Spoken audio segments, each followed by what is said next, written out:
Well, let's move on to some other stories. To politics now. The emergence of presidential candidates ahead of the 2023 general election has shifted scrutiny on the emerging figures ready to take political office. It has now led to a look into their past affairs by political opponents and the media to see if their hands are clean.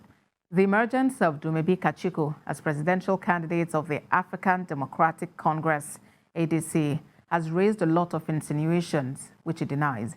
Tai Amodu reports. After that, we'll have business news. The presidential primaries of the ADC had sprung up a surprise, with Dumebi Kachikwu polling a total of 977 votes to defeat his closest rivals, Kingsley Moghalu and Chukwuka Monye, who polled 589 votes and 339 votes, respectively. But now Mr. Kachikwu finds himself under fire following publications by an online newspaper alleging that a U.S. court had ordered the confiscation of his property over tax evasion. The online platform also alleged that Mr. Kachikwu was indicted for fraud in the past and therefore is not a first-time offender. He has called this briefing to explain his side of the story. I don't understand what the issue there was, but in trying to allege that it was an issue of tax evasion, that was never true. That's not true at all. I'm a resident also of the US, and so I go to the US frequently. You were not arrested? You were not No, so I have no criminal case in any part of the world.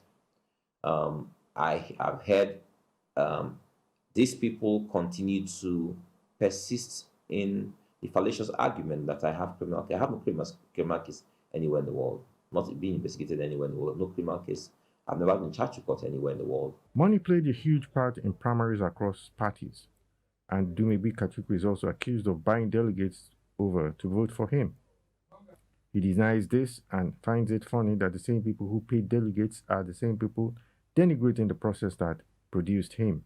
It's funny that the same people who paid delegates, who we have evidence, transaction receipts of their paying delegates, are the same people who are libeling, defaming me, and denigrating the process that produced me. The ADC flag bearer warns his producers against further dragging his reputation in the mud, as he has instructed his lawyer to sue every publication that carried out the story for the sum of 1 billion naira and press charges on all people who attacked him on social media. But it is expected that such attacks, under the guise of exposing the shady past of candidates, will only get worse as the countdown to the 2023 general election winds down. Tai Amodu, TVC News, Abuja.